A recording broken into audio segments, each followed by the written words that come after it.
जय राधा माधव कुंज बिहारी। जय राधा माधव कुंज बिहारी। जय राधा माधव कुंज बिहारी। जय राधा माधव कुंज बिहारी। गोपी जन वल्लभ गिरिवर धारी। गोपी जन वल्लभ गिरिवर धारी। गोपी जन वल्लभ गिरिवर धारी। गोपी जन वल्लभ गिरिवर धारी। यशोदानंदन ब्रज जन रंजन। यशोदानंदन ब्रज जन रंजन। यशोदानंदन ब्रज जन रंजन। यशोदानंदन ब्रज जन रंजन। यमुना तीर वनचारी। यमुना तीर वनचारी। जय राधा माधव कुंज बिहारी। जय राधा माधव कुंज बिहारी। हरे कृष्णा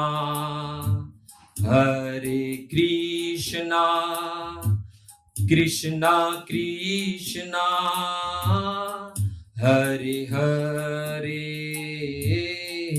हरे राम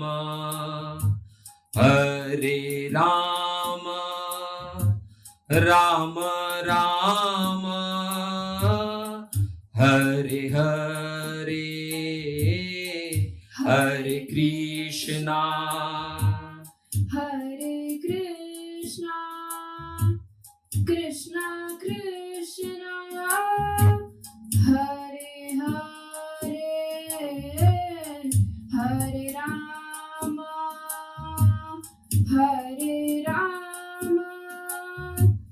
राम राम हरे हरे हरे कृष्णा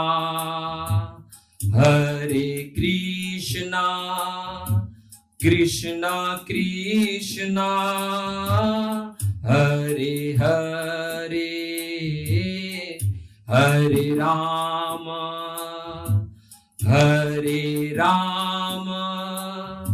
राम राम हरे हरे हरे कृष्णा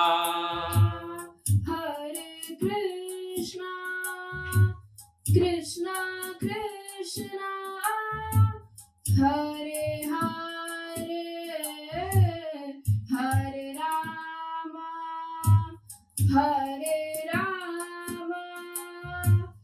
राम राम हरे हरे।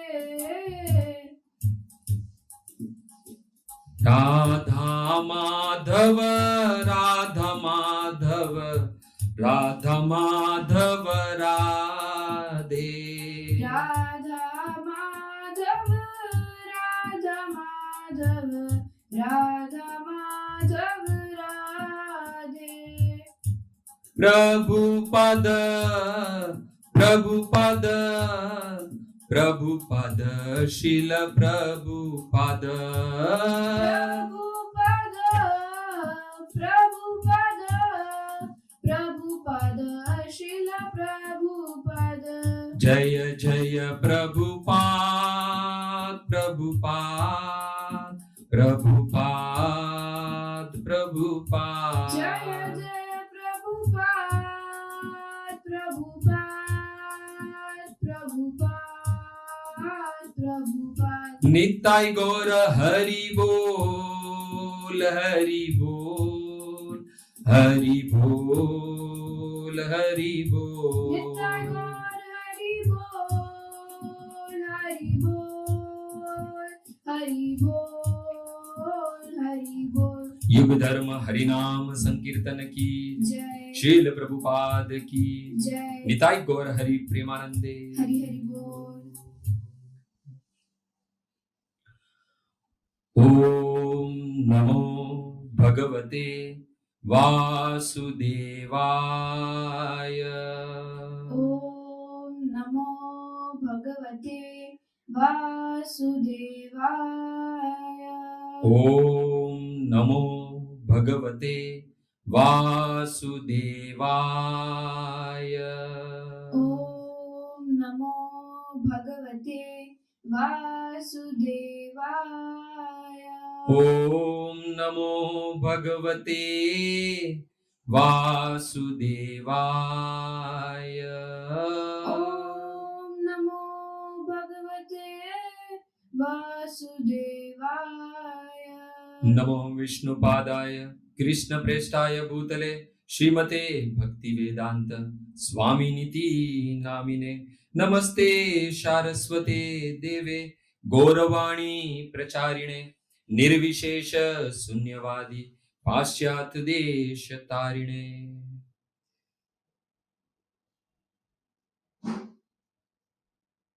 जय श्री कृष्ण चैतन्य प्रभु नित्यानंद श्री अद्वैत गदाधर शिवासादि श्री गौर भक्त वृंद।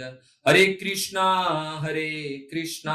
कृष्णा कृष्णा हरे हरे हरे राम राम राम हरे हरे। हरे कृष्णा कृष्णा कृष्णा हरे हरे हरे राम राम राम हरे हरे। हरे कृष्णा कृष्णा कृष्णा हरे हरे हरे राम राम राम हरे हरे।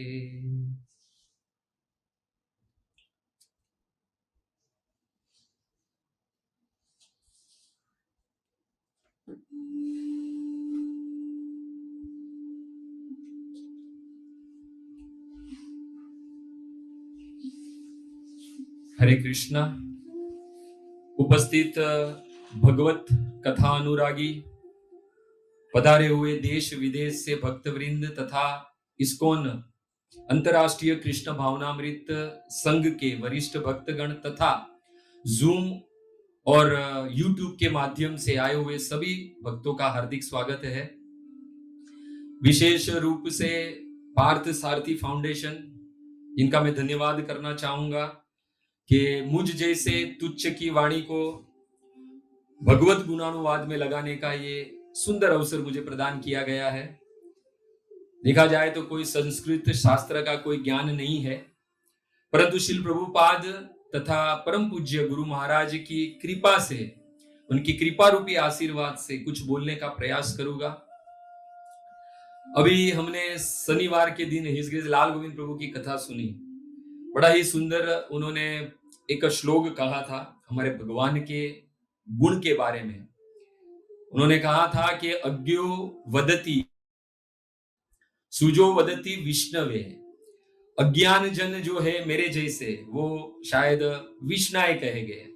जो पंडित है, जो शास्त्र का संस्कृत का ज्ञान है, वो शायद बराबर उच्चारण करेंगे विष्णवे। पर कहते हैं कि द्वयो सदृशम पुण्यम, दोनों को एक समान पुण्य मिलता है, क्योंकि हमारे भगवान, हमारे कृष्ण जो है वो भावग्रही जनार्दन है। इसलिए आप सभी भक्त गणों से करबद्ध प्रार्थना है, त्रुटियों को न देखते हुए भाव को ग्रहण करिएगा। हरे कृष्णा।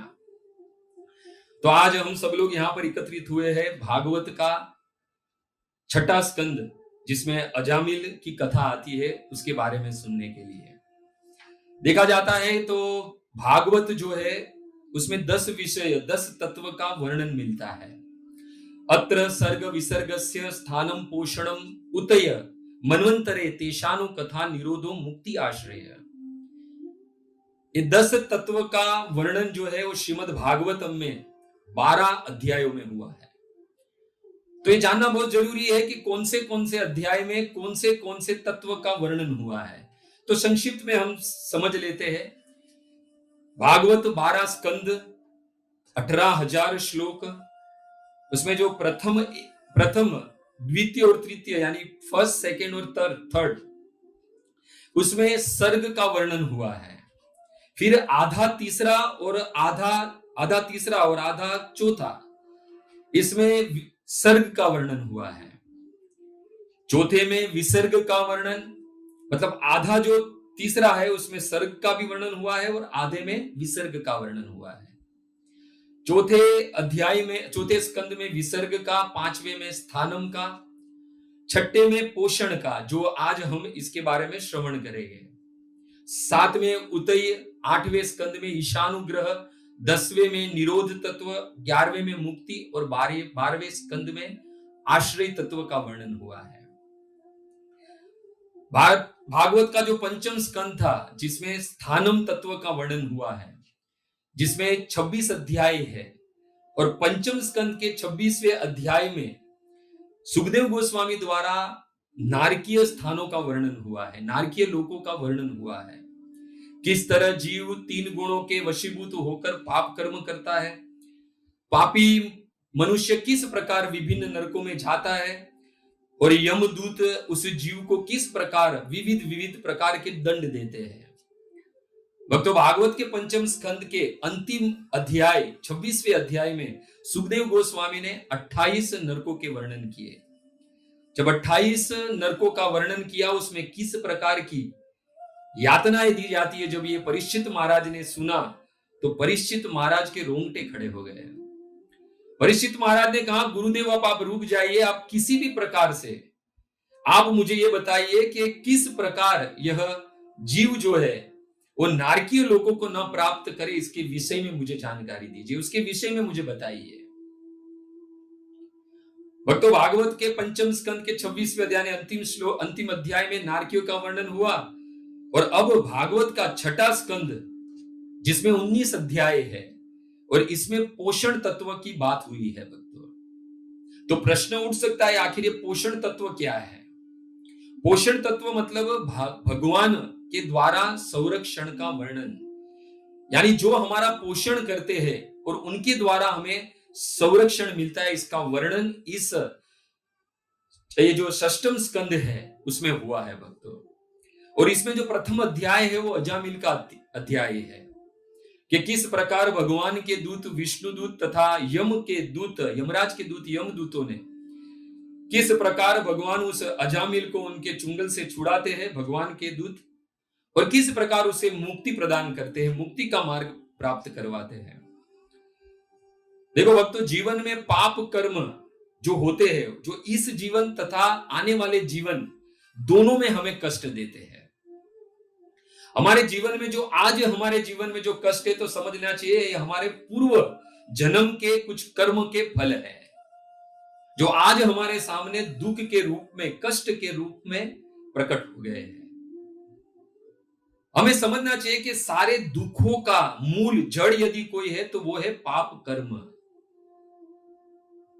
भक्तों, रामायण में वर्णन है कि लक्ष्मण जी सुमंत्र जी से कहते हैं कि इस संसार में कभी भी कोई किसी को दुख नहीं दे सकता है, इस संसार में कोई किसी को दुख नहीं दे सकता। ये संसार में यदि कोई जीव के जीवन में दुख आता है तो उसका एक और एक मात्र कारण है उसके पूर्व जन्म में या इस जन्म में किए हुए कर्म, और वो कर्म है जो पाप कर्म है, वो फल के रूप में, दुख के रूप में हमें हमारे जीवन में प्रकट होते हैं। काहू न कोहू सुख दुख कर दाता, निज कृत्य कर्म भोग सब भ्राता है। सुमंत्र जी, इस संसार में कभी भी कोई किसी को दुख नहीं दे सकता है। निज कृत्य कर्म, हमारे ही किए हुए कर्म का फल है जो दुख के रूप में हमारे सामने प्रकट होता है। तो प्रश्न उठ सकता है कि इस पाप कर्मों से मुक्ति कैसे मिले, और यही प्रश्न परीक्षित महाराज ने इस छठे स्कंद के आरंभ में पूछा। परीक्षित महाराज, एक प्रश्न उठ सकता है कि 5 पाप कर्म है, उसे मुक्ति कैसे मिले? उससे मुक्ति केवल भक्ति योग के द्वारा, भक्ति मार्ग के द्वारा ही मुक्ति मिल सकती है। और इसी भागवत के छठे स्कंद के प्रथम अध्याय के प्रथम श्लोक में परीक्षित महाराज सुखदेव गोस्वामी से कहते हैं। तो आइए शुरू करते हैं प्रथम अध्याय का प्रथम श्लोक, छठे स्कंद के प्रथम अध्याय का प्रथम श्लोक। निवृत्ति मार्ग कथित आदो भगवता यथा क्रम योगोपलब्धेन ब्रह्मणा यत संस्तुति। प्रथम श्लोक में परीक्षित महाराज जो है वो निवृत्ति मार्ग के बारे में बता रहे हैं। निवृत्ति मार्ग, देखो परीक्षित महाराज जो है एक वैष्णव है, पर दुखे दुखी पर सुखे सुखी, ये वैष्णव के गुण होते हैं। भगवान के जो शुद्ध भक्त होते हैं उनके हृदय में दूसरों को देखकर उनके हृदय में पीड़ा होती है, चिंता होती है। 28 प्रकार के नरकों का वर्णन जब परीक्षित महाराज ने सुना तो परीक्षित महाराज जो है वो अत्यधिक चिंतित हो गए। उनके मन में ऐसा हुआ कि किस प्रकार माया के पास से ये बद्ध जीवों को मुक्त होकर भगवत धाम प्राप्त हो। परीक्षित महाराज ने अपने गुरु सुखदेव गोस्वामी से निवृत्ति मार्ग का स्मरण करवाया, जो उन्होंने पहले बता चुके थे। दूसरे अध्याय में उसके बारे में बात कर चुके थे। वही पुनः ये जो निवृत्ति मार्ग यानी मुक्ति का मार्ग है, इसके बारे में परीक्षित महाराज है वो उन्हें पुनः स्मरण करवा रहे हैं कि आप पुनः मुक्ति मार्ग निवृत्ति मार्ग के बारे में बताओ। क्योंकि निवृत्ति मार्ग जब जीव उस मार्ग पर चलता है तो कभी भी ये पापमयी वृत्ति नहीं करेगा, वो नरक की यातनाओं को नहीं भोगेगा और नारकीय स्थानों में वो प्रवेश नहीं करेगा। भक्तों, यही प्रश्न उन्होंने भागवत के प्रथम स्कंद के अंतिम अध्याय में पूछे थे। उन्होंने पूछा, सुखदेव गोस्वामी अपने गुरु से पूछा कि मुझे बताइए कि पुरुषेष्य इह यत कार्य म्रियमाणस्य सर्वथा। आप महान संतों तथा भक्तों के गुरु है सुखदेव गोस्वामी, अतः मेरी आपसे प्रार्थना है कि आप सारे व्यक्तियों के लिए और विशेष रूप से जो मरणासन में है उसके लिए पूर्णता का मार्ग बताइए, यानी निवृत्ति का मार्ग बताइए। और साथ ही साथ कृपया करके मुझे बताएं कि मनुष्य को क्या करना चाहिए, क्या सुनना चाहिए, क्या जपना चाहिए, क्या स्मरण करना चाहिए, क्या किसे पूजना चाहिए, और ये भी बताइए कि क्या क्या नहीं करना चाहिए। कृपा करके मुझे बताइए। जब इस प्रकार परीक्षित महाराज ने पूर्व में प्रश्न पूछे थे, इस प्रश्न को सुन के सुखदेव गोस्वामी बड़े प्रसन्न हुए। सुखदेव गोस्वामी प्रसन्न हो गए और सुखदेव गोस्वामी ने दूसरे स्कंद के प्रथम अध्याय के प्रथम श्लोक में कहा, वरियान एष ते प्रश्न कृत लोक हितम नृप। हे राजन, हे परीक्षित महाराज, आपका जो ये प्रश्न है ते प्रश्न वरियान एष, बड़ा ही महिमावान वाले प्रश्न है। ये महिमावान वाले क्यों प्रश्न है? तो सुखदेव गोस्वामी कहते हैं कृत लोकम हितम, क्योंकि ये लोक का कल्याण के लिए है। देखो, जो भगवान के भक्त होते हैं वो अपना कल्याण नहीं, वो तो दूसरे के कल्याण के लिए तत्पर रहते हैं। और आज परीक्षित महाराज पुनः सुखदेव गोस्वामी को, अपने गुरु को पुनः स्मरण करवा रहे हैं कि जो आपने पहले निवृत्ति मार्ग का वर्णन किया था दूसरे अध्याय में, पुनः उनका स्मरण करवा रहे हैं और पुनः प्रस्ताव रख रहे हैं। भक्तों, यहां पर परीक्षित महाराज आश्चर्यचकित थे कि बद्ध अवस्था में जीव इतनी नारकीय अवस्था को भोगने के बजाय क्यों ना ये मुक्ति मार्ग निवृत्ति मार्ग को क्यों नहीं स्वीकार कर रहा है। और इस श्लोक में बताया गया है, निवृत्ति मार्ग क्रम योग लब्धेन ब्रह्मणा यत असंस्तुति। देखो, यहां पर जो शब्द है यत असंस्तुति मतलब जन्म तथा मृत्यु के चक्कर का अंत। तो ये जन्म और मृत्यु के चक्कर का अंत कौन करेगा? तो कहते हैं निवृत्ति मार्ग क्रम योग लब्धेन। क्रमश वो जाकर क्रमश योग विधियों के द्वारा वो ब्रह्मा के लोक तक पहुंचेगा और ब्रह्मा के साथ में वो भगवत धाम को प्राप्त होगा। समस्तुति मतलब क्या? कि जन्म मृत्यु के मार्ग पर बढ़ना।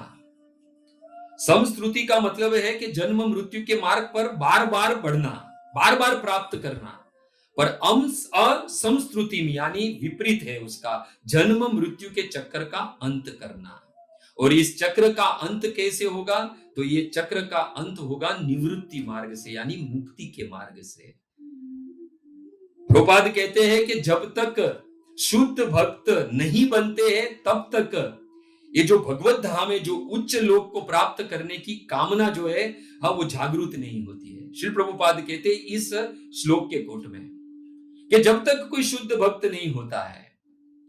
भक्तों, आपको याद दिला दूं, भागवत का चौथा स्कंद, ध्रुव महाराज की 5 साल का बालक भक्त, हम सब जानते हैं, कथा से परिचित है हम सब लोग। परीक्षित महाराज को ये चौथे स्कंद में सुखदेव गोस्वामी ये कथा सुनाते हैं। ध्रुव महाराज हम सब लोग जानते हैं, उनकी साउकी जो माँ थी सुरुचि, जिनके द्वारा उस अपने पिता उत्तानपाद के गोद से उन्हें नीचे फेंक देती है। रोता हुआ वो 5 साल का बालक अपनी माता सुनीति के पास जाता है और कहते हैं कि मुझे उस सिंहासन से नीचे फेंक दिया, ये मां, मुझे वो स्थान प्राप्त करना है, कोई उपाय है?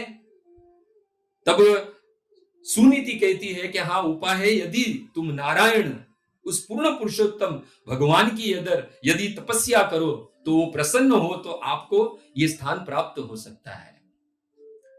5 साल का बालक ध्रुव पूछता है कि कोई प्रमाण है? तब सुनीति कहती है कि हाँ, आपके दादा मनु महाराज ने उस पूर्ण पुरुषोत्तम भगवान नारायण को प्रसन्न करके इस पृथ्वी पर 71 चतुर्युग तक शासन किया था।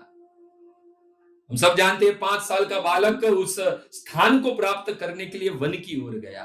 स्थानाभिलाषी तपसो स्थितो अहम, उस स्थान को प्राप्त करने के लिए, तपस्या करने के लिए वन में गए और वन में उस 5 साल के बालक को नारद मुनि का संग हुआ।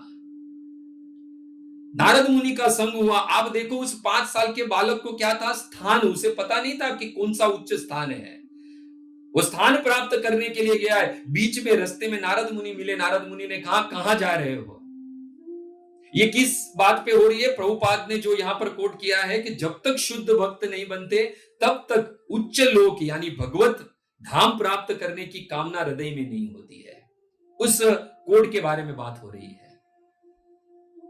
वो 5 साल का बालक को जब नारद मुनि मिले, नारद मुनि ने कहा, कहां जा रहे हो? तो कहा कि तपस्या करने जा रहा हूं, भगवान को प्रसन्न करने। स्थानाभिलाषी तपसो स्थितो हम, बड़े स्थान की लालसा है मुझे। कामना कौन सी थी? भौतिक कामना थी ध्रुव महाराज की। पर नारद मुनि जैसे भक्तों का संग हुआ। नारद मुनि ने कहा कि खेलने कूदने की उम्र है, आप कहां भी ये तपस्या करने जा रहे हो? आपको पता है कितनी कठिन तपस्या है इस भगवान को प्राप्त करने की। आपके पिता उत्तानपाद मेरा चेला है, मैं कहूंगा आपको राज्य दे देगा। और उस वक्त ध्रुव के मन में बड़ी कामना थी। कहा, मुझे मेरे पिता उत्तानपाद का राज्य नहीं चाहिए, मुझे उनके पिता मनु का भी राज्य नहीं चाहिए, और उनके पिता ब्रह्मा का भी राज्य नहीं चाहिए। मुझे तो उच्च पद, उससे भी बड़ा स्थान चाहिए। हम सब जानते हैं नारद मुनि प्रसन्न हो। नारद मुनि ने ध्रुव महाराज को कहां भेजा? तत्तात गच्छ भद्रम, यमुना तटव सूची।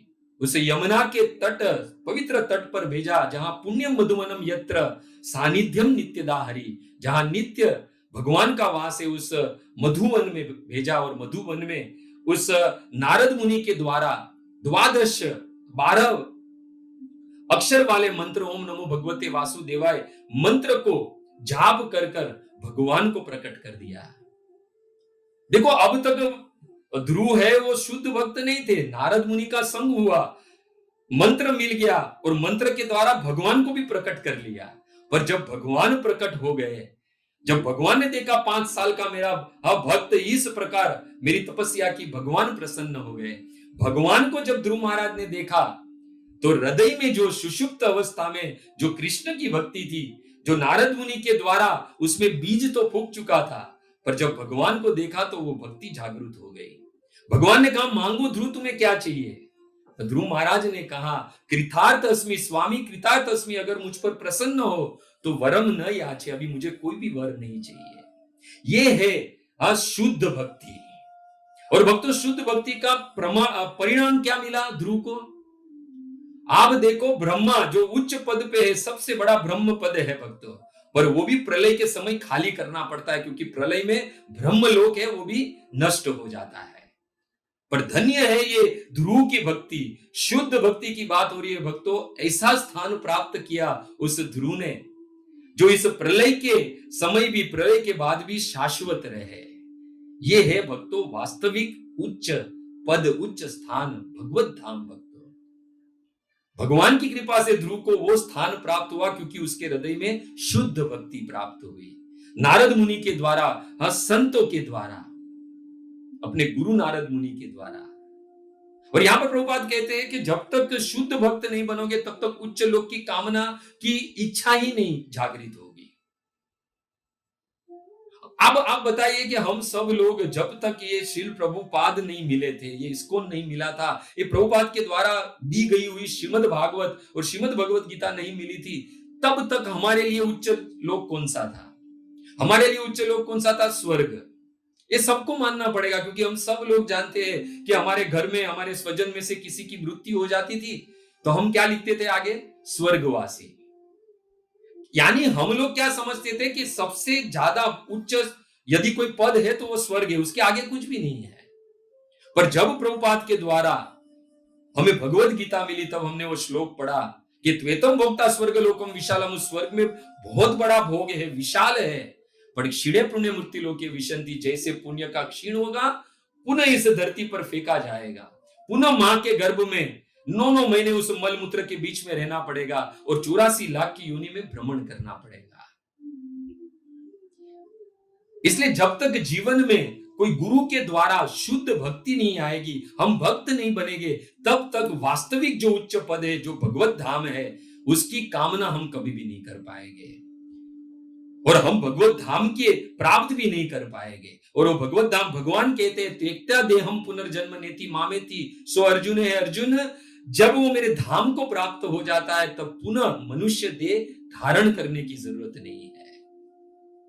इस श्लोक के तात्पर्य में प्रभुपाद ये भी कहते हैं कि क्रम योग उपलेदन, ये जो शब्द है, प्रभुपाद कहते हैं कि आचार्यों के मतानुसार सर्वप्रथम कर्म योग करना है, उसके बाद ज्ञान योग, और उसके बाद भक्ति योग के पद पर आकर जीव है वो मुक्त हो सकता है। ये जो क्रम योग उपलब्ध है ना, आचार्यों के मत अनुसार प्रभुपाद है वो कहते हैं कि सर्वप्रथम जीव को कर्म योग करना चाहिए, फिर थोड़ा आगे जाकर ज्ञान योग, और फिर अपने आप को ये 2 योग से संपन्न करने के बाद भक्ति योग के पद पर आकर ही जीव जो है वो मुक्त हो सकता है। और प्रभुपाद कहते हैं भक्ति योग स्वयं इतना शक्तिशाली है कि कर्म योग और ज्ञान योग पर निर्भर नहीं रहता है।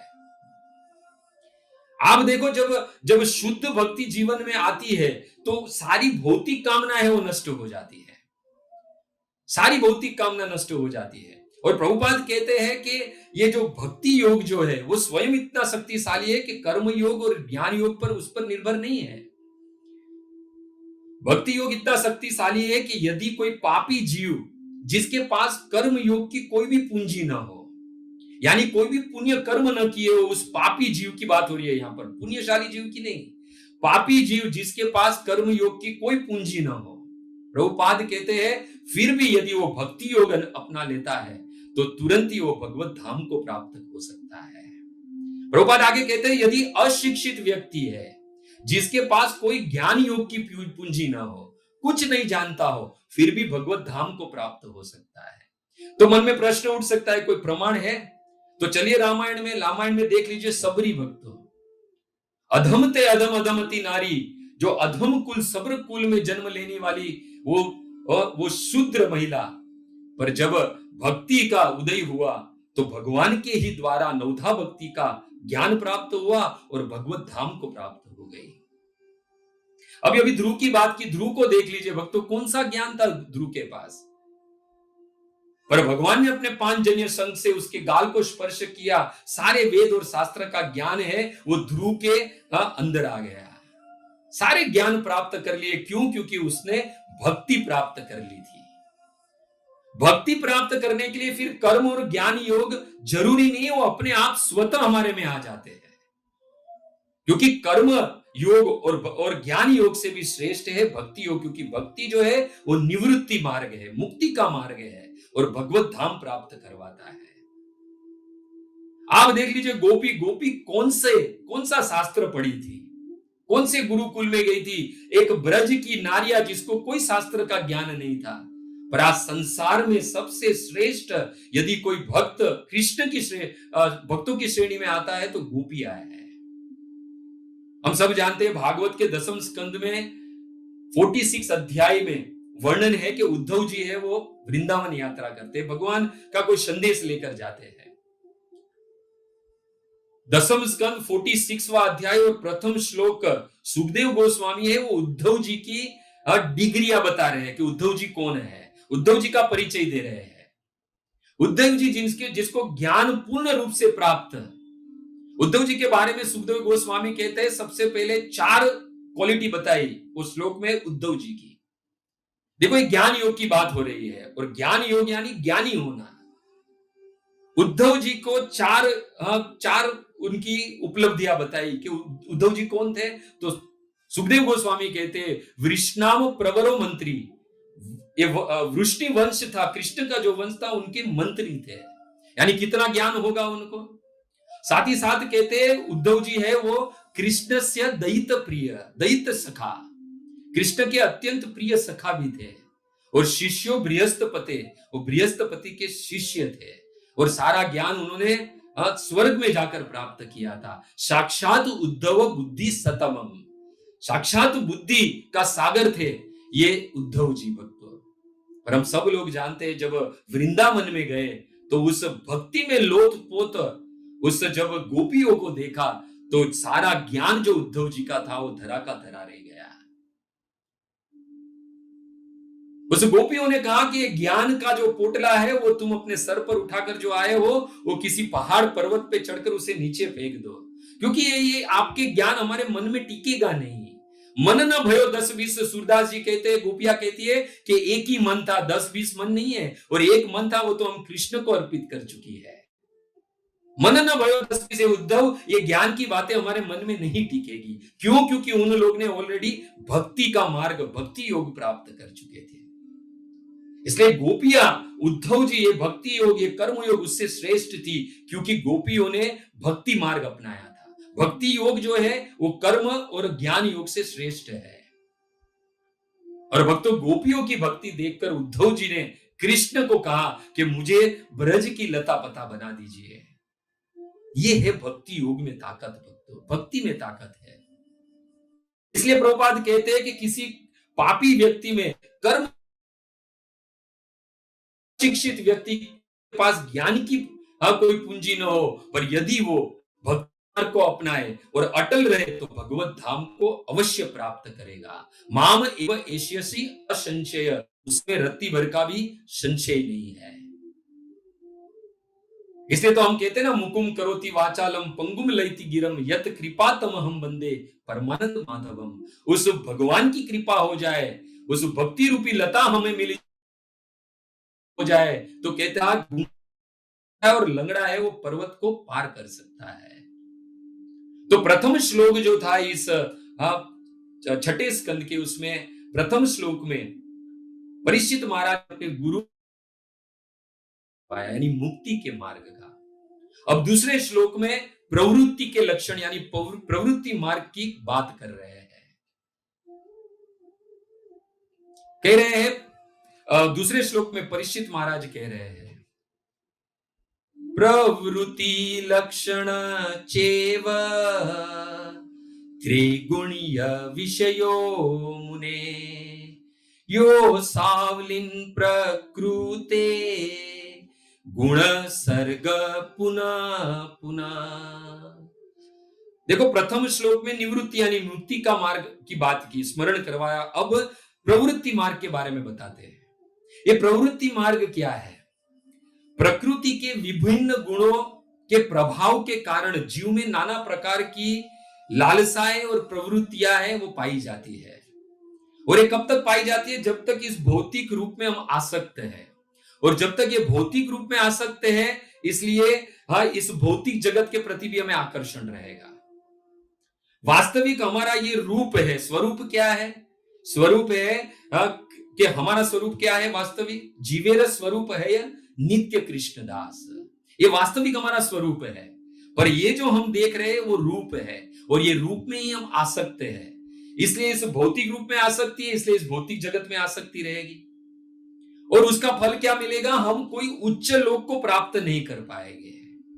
देखो, निवृत्ति मार्ग है वो भगवत धाम प्राप्त करवाता है, पर प्रवृत्ति मार्ग जो है वो स्वर्ग लोग, पितृलोक यानी अन्य लोक को प्राप्त करवाता है, वो भगवत धाम को प्राप्त नहीं करवाएगा। इसलिए श्लोक में कहा गया है कि गुण सर्ग पुनः पुनः, जिसमें भौतिक शरीर की सृष्टि होती है, ये प्रवृत्ति मार्ग हमें पुनः पुनः बार बार उसमें गिराएगा। भगवान भगवत गीता में 9वें अध्याय के 25वें श्लोक में कहते हैं कि यान्ति देवव्रता देवान पितृ यान्ति पितृव्रता भूतानि यान्ति भूतेजया यान्ति मध्याजिनो अपि माम। 9वें अध्याय के 25वें श्लोक में भगवान कहते हैं कि जो लोग देवताओं की पूजा करते हैं वो देवलोक को प्राप्त होंगे, जो पितृ की पूजा करते हैं, पितृ जो भूतों की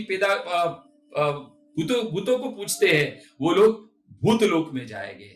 और कहते हैं ये अर्जुन यान्ति मध्याजिनो माम, जो मुझे पूजता है, जो मेरी सेवा करता है, वो मेरे साथ मेरे धाम में निवास करेगा।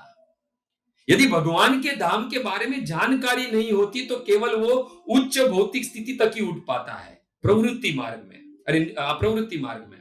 और निवृत्ति मार्ग में तो भगवत धाम भक्ति मार्ग मिल गया, मुक्ति का मार्ग मिल गया, तो तुरंत ही भगवत धाम को प्राप्त हो जाएगा। ये जो पूरा जगत जो है वो बार बार जन्म जरा मृत्यु में घूम रहा है, उनको क्या है कि इसके अतिरिक्त तो और कुछ नहीं है। बार बार जन्म लेना मरना यही है, क्योंकि उन्हें कभी भी उसके आगे का मार्ग जो है वो कभी पता नहीं है। प्रवृत्ति मार्ग वाले वो लोग भौतिक उच्च स्थिति को प्राप्त कर सकते हैं, पर भगवत धाम को नहीं प्राप्त कर सकते। और जब इस धाम के बारे में बात पता चल जाए, जब निवृत्ति मार्ग अपनाते हैं, तब तो वो कामना करता है वही धाम को प्राप्त करने की, जिस धाम का वर्णन भगवान ने 15वें अध्याय के 6ठे श्लोक में भगवत गीता में कहा। भगवत गीता में किया कि न तत भाष्यते सूर्य न शशांक पावक यद गत्वान निवर्तन्ते तद धाम परम मम। है अर्जुन, जब कोई मेरे धाम को प्राप्त कर देता है, न यत गत्वान निवर्तन्ते, फिर वो कभी भी ये जन्म जरा मृत्यु आदि के चक्कर में फंसता नहीं है। तो यहां पर प्रश्न उठ सकता है कि चलो निवृत्ति मार्ग अपना है, प्रवृत्ति मार्ग नहीं। निवृत्ति मार्ग भक्ति का मार्ग है, मुक्ति का मार्ग है, तो ये भक्ति कैसे प्राप्त होगी?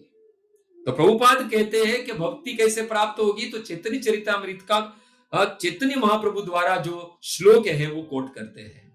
वो कहते हैं ब्रह्मांड भ्रमिते कौन भाग्यवान जीव, गुरु कृष्ण प्रसादे पाए भक्ति लता बीजे। कहते सारे जीव कर्मों के अनुसार इस ब्रह्मांड में भ्रमण कर रहे हैं। कुछ लोग उच्च लोक में तो कुछ लोग निम्न लोक में। ऐसे करोड़ों भ्रमण करने वाले में से अति भाग्यशाली जो होता है उसे कृष्ण की कृपा होती है, और कृष्ण की कृपा से गुरु की कृपा, गुरु मिलते हैं। और गुरु और कृष्ण की कृपा से ये जो भक्ति रूपी लता का जो बीज है उसके हृदय में अंकुरित होता है। ज्यादा दूर जाने की जरूरत नहीं, परीक्षित महाराज को ही देख लीजिए। भगवान के शुद्ध भक्त, जब कामना हुई, जब पता चला उनको के श्रमिक ऋषि के पुत्र श्रृंगी ऋषि के द्वारा उनको श्राप लगा है कि 7 दिन में उनकी मृत्यु हो जाएगी, तक्षक नाग आएगा, डसेगा, उनकी मृत्यु हो जाएगी। श्रमिक ऋषि के शिष्य गौरमुख ने यह समाचार दिया। जब पता चला जीवन में 7 दिन शेष बचे हैं, तुरंत ही सभा बुलाई गई। बड़े बड़े ब्राह्मण विद्वानों को वहां पर इकट्ठा किया गया और कहा कि 7 दिन शेष बचे, ऐसा कौन सा कार्य करूं कि जो मैं भगवत धाम को प्राप्त हो जाऊं। किसी ने कहा तपस्या करो, किसी ने कहा दान करो, किसी ने कहा यज्ञ करो। परीक्षित महाराज ने कहा यह सब तो मुझे स्वर्ग की प्राप्ति करवाएगा, मुझे तो भगवत धाम जाना है, वो धाम जहां से पुनः वापिस ना कोई लौटे। भगवान के शुद्ध भक्त मन में कामना हुई गायत्र विष्णु गाथा, भगवान की गाथा, भगवान की कथा का श्रवण करना है। तुरंत ही भक्तो भगवान की, जब भगवान ने देखा मेरा भक्त मेरी कथा सुनना चाहता है, तुरंत ही भगवान की कृपा हुई और विरक्त चूड़ामणि सुखदेव गोस्वामी का आगमन उस गंगा के तट पर हुआ भक्तों। और भक्तों 7 दिन परीक्षित महाराज ने गंगा की अविरत धारा की तरह उस परीक्षित महाराज ने उस सुखदेव गोस्वामी से भगवान की कथा का श्रवण किया। तक्षक नाग आए और डसे उसके पहले तो परीक्षित महाराज है वो भगवत धाम को प्राप्त हो गए। तक्षक नाग भी आया और परीक्षित महाराज को डसा, पर परीक्षित महाराज के मृत शरीर को डसा था। उसके डसने से पहले परीक्षित महाराज है वो भगवत धाम को प्राप्त हो चुके थे। तो ये है भक्ति की ताकत भक्तों। ये जो निवृत्ति मार्ग है हमें भगवत धाम को प्राप्त कराएगा, और प्रवृत्ति मार्ग जिसे भवरोग कहा गया है, ये प्रवृत्ति मार्ग हमें बार बार जन्म जरा मृत्यु व्याधि के चक्कर में डालेगा। इसलिए भौतिक जगत में भ्रमण करने की बजाय भगवत धाम वापिस जीव चला जाए, इसके बारे में परीक्षित महाराज अपने गुरु से ये प्रथम 2 श्लोक में वर्णन कर रहे हैं। यानी ये 2 श्लोक में हमें बता दिया परीक्षित महाराज ने कि निवृत्ति मार्ग क्या है और प्रवृत्ति मार्ग क्या है। निवृत्ति मार्ग जिसे मुक्ति का मार्ग भगवत धाम प्राप्त हो सकता है, और प्रवृत्ति मार्ग जिसे भव रोग कहा गया है। बार बार जन्म जरा मृत्यु व्याधि के चक्कर में फंसना, बार बार मां के गर्भ में जन्म लेना, 9 महीने तक रहना मलमूत्र के बीच में, ये हमें कभी भी ये आवागमन से छुटकारा नहीं दिला सकता है। अब तीसरे श्लोक में परीक्षित महाराज बता रहे हैं, अधर्म लक्षणा नाना नरकानु अनुवर्णिता मनवंतर च व्याख्यात आद्य स्वयं भुवो यत। तीसरे श्लोक में पुनः परीक्षित महाराज कह रहे हैं कि आपने नारकीय जीवन की उन योनियों का वर्णन किया जो पंचम स्कंद के अंतिम अध्याय में, और जो पाप कार्यों से फलित है, और आपने प्रथम मनवंतर का भी वर्णन जो चतुर्थ स्कंद में किया था, जिसकी अध्यक्षता में ब्रह्मा के पुत्र स्वयंभू मनु ने की थी। ये पूरा वापिस समराइज करवा रहे हैं कि क्या क्या, क्योंकि ये कली का जीव है। भागवत कहता है प्राणे अल्प आयुष्य कलो अस्मिन युगो जना मंद सुमंद मतिया मंद भाग्या ही उपद्रता। ये कली का जीव है, बद्ध जीव है, इसकी स्मृति, उसका भाग्य सब कुछ मंद है। परीक्षित महाराज पुनः पंचम स्कंद से छठम स्कंद पर आए, जब देखा कि नारकीय स्थिति का वर्णन हुआ तो पुनः याद करवा रहे हैं कि आपने क्या क्या आगे बताया था। तो तीसरे श्लोक में पुनः याद दिला रहे हैं कि आपने पंचम स्कंद के अंत में नारकीय स्थानों का वर्णन किया, और साथ ही साथ चतुर्थ स्कंद में स्वयंभू मनु का भी आपने वर्णन किया था।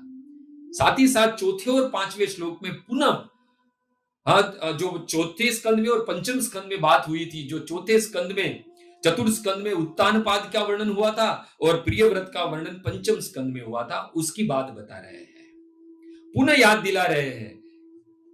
प्रियव्रतो उत्तानपादो वंश तत चरितानि च द्वीपवर्ष समुद्राद्रि अधुदान वनस्पति धरामंडलम संस्थानम भागलक्षण मानत ज्योतिषाम विव्राणाम येथेदम समूर्जद्भि ज्योतिषाम विवराणाम च यथा इदम असुजत विभ।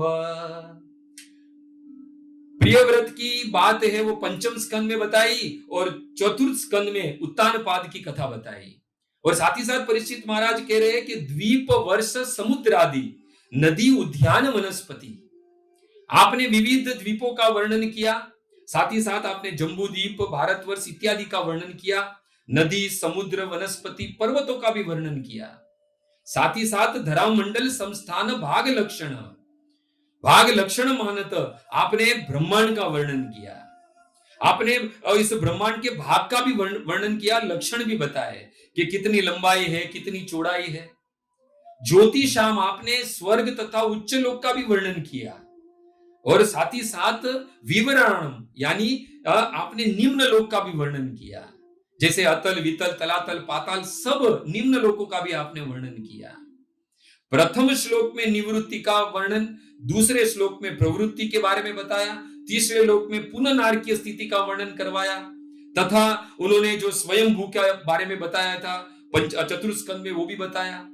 फिर अब चौथे श्लोक और पंचम श्लोक में भगवान पूर्ण पुरुषोत्तम की शक्तियों का वर्णन बता रहे हैं। जो पूर्व कर चुके थे सुखदेव गोस्वामी, वही पुनः यहां पर स्मरण दिला रहे हैं। वो स्मरण वास्तविक अपने को नहीं, हम जैसे बद्ध जीवों को करवा रहे हैं कि क्यों वास्तविक भक्ति मार्ग ही अपनाना चाहिए, है? क्यों निवृत्ति मार्ग ही अपनाना चाहिए। पंचम श्लोक में कहा यथा इदम असृजत विभु, सर्वशक्तिमान भगवान इस संपूर्ण भौतिक जगत के निर्माता है। भगवान इसकी पुष्टि स्वयं भगवत गीता में करते। प्रभुपाद इस श्लोक के कोट में ये भगवत गीता का श्लोक कोट करते हैं, 10वें अध्याय का 8वां श्लोक, कि अहम सर्वस्य प्रभो, हे अर्जुन मैं सभी वस्तुओं का उद्गम हूं, कारण हूं, सर्व कारण कारणम। कहते हैं मत सर्व प्रवर्तते, समस्त सृष्टि मुझ में विद्यमान है। और कहते इति मत्वा भजन्ति माम बुधा भाव संहिता, अगर बुद्धिमान जो है वही मेरी पूजा करता है, मेरी प्रेमा भक्ति में लगता है। अपनी भगवान की यहां पर शक्तियों का वर्णन कर रहे हैं, भगवान की श्रेष्ठता दिखाकर उनके शरण में जाने के निर्देश दे रहे हैं, क्योंकि वही सर्वशक्तिमान है। भक्तों पुनः परीक्षित महाराज छठे श्लोक में वैष्णव के गुण प्रकट कर रहे हैं। ये सारी बात उन्होंने 5 श्लोक में कही। प्रथम में निवृत्ति मार्ग, फिर प्रवृत्ति मार्ग, फिर पुनः तीसरे श्लोक में याद दिलाया नारकीय स्थिति का वर्णन, पंचम स्कंद, चतुर्थ स्कंद, उत्तानपाद, प्रियव्रत की कथा, साथ ही साथ भगवान के जो सृष्टि है उसका वर्णन बताया। अब पुनः छठे श्लोक में पुनः आ गए। छठे श्लोक में पुनः जो नारकीय स्थिति का वर्णन किया था उसमें जीव प्रवेश न करे, उसके बारे में परीक्षित महाराज कह रहे हैं।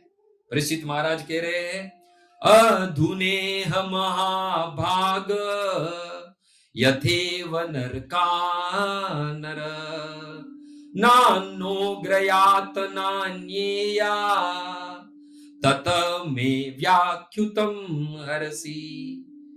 हे परम भाग्यशाली तथा ऐश्वर्यवान सुखदेव गोस्वामी, अब आप कृपा करके मुझे बतलाइए कि मनुष्य को किस तरह इस नारकीय स्थिति में प्रवेश करने से बचाया जा सकता है, इस भीषण यातना उसको न सहनी पड़े।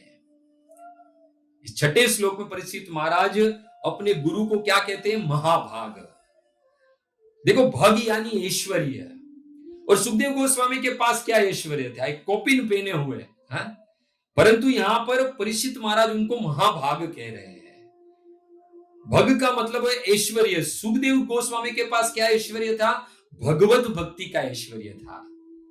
जिस मनुष्य को भगवान में आसक्ति हो जाए इस संसार में सबसे बड़ा भाग्यशाली है, वही सबसे बड़ा महाभाग है।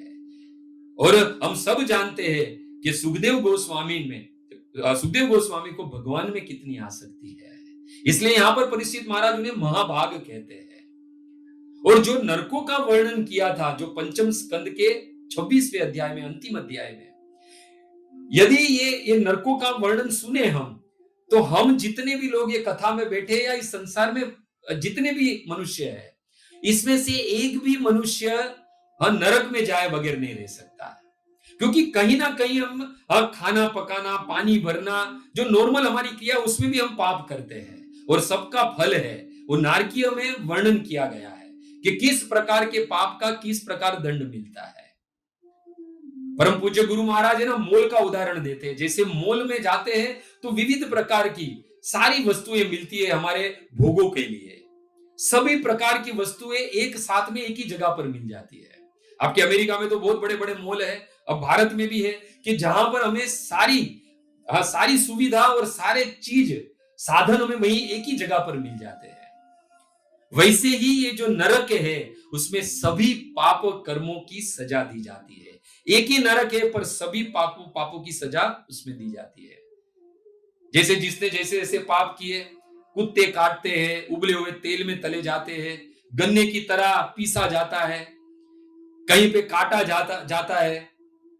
नाना उग्र यातना यहां पर बताई गई है, नाना उग्र यातना, नाना यानी बहुत प्रकार की, उग्र यातना यानी बड़ी ही भयावह यातना है। मनुष्य बार बार वहां पर मरता है। यहां पर कुछ लोग प्रश्न करते हैं कि भाई भगवत गीता में ही भगवान ने कहा है कि जब ये मनुष्य देह त्याग कर आत्मा जो है वो चली जाती है ऊपर, और आत्मा का गुण क्या है, भगवान भगवत गीता के दूसरे अध्याय के 23वें श्लोक में कहते हैं, नैनम चिंतन्ति शस्त्राणि नैनम दकी पावक न चैन्यन क्लेद्यंत नापो न शोष्यति मारुत। ना उसे पानी से भिगोया जा सकता है, ना आग से जलाया जा सकता है, ना किसी शस्त्र के द्वारा काटा जा सकता है। तो यदि उस पर यदि कोई इस प्रकार दंड भी भुगतता है तो आत्मा को क्या फर्क पड़ता है। पर भक्तों हमें पता होना चाहिए, शास्त्र पढ़ा हुआ होना चाहिए। प्रभुपाद की कृपा है जिसके कारण हमें कुछ कुछ ज्ञान हुआ है। ऐसा वर्णन है कि ये जो जब जीव पाप कर्म करता है और जब नरक की गति को प्राप्त करता है तो उस नरक में उसे एक स्पेशल शरीर दिया जाता है जिसे यातना शरीर कहते हैं, और उस शरीर को प्राप्त करके ये सारी जो यातना है, सारे जो दंड है, उसका जो कष्ट, उसकी यातना, उसका दुख वो भुगतता है, वो महसूस करता है, अनुभव करता है।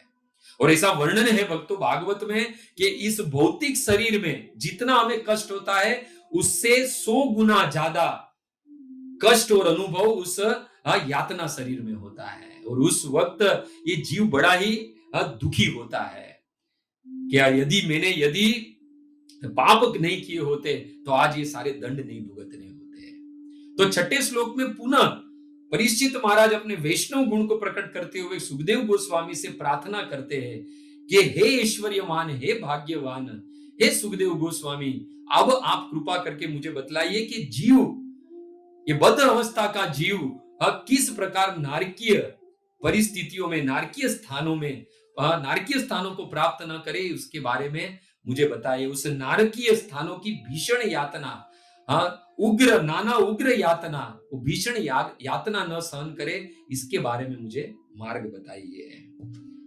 तो ये जो मार्ग जो बताएंगे सुखदेव गोस्वामी, वो आने वाले कल के दिन में हम सुनेंगे। जो 2 श्लोक में सुखदेव गोस्वामी परीक्षित महाराज की ये जो चिंता है उसको दूर करने की कोशिश करते हैं भागवत के 6वें स्कंद के प्रथम अध्याय के 6 और 7वें श्लोक में, कि किस प्रकार एक प्रायश्चित की विधि बताते हैं, फिर ज्ञान मार्ग, बहुत सारी बातें हम लोग आने वाले दिन में सुनेंगे। तो परीक्षित महाराज के इस प्रश्न पर 7वें और 8वें श्लोक में उनके गुरु सुखदेव गोस्वामी बताते हैं कि किस प्रकार मनुष्य जो है वो इस नारकीय स्थिति में प्रवेश ना करे। उसके बारे में अपने ही शिष्य के द्वारा पूछे गए प्रश्न पर सुखदेव गोस्वामी है वो प्रश्न के प्रति उत्तर देते हैं। तो आने वाले कल हम इस क्या उत्तर सुखदेव गोस्वामी ने परीक्षित महाराज को दिया वो हम कल श्रवण करेंगे। तो खूब खूब धन्यवाद आप सभी भक्तों का।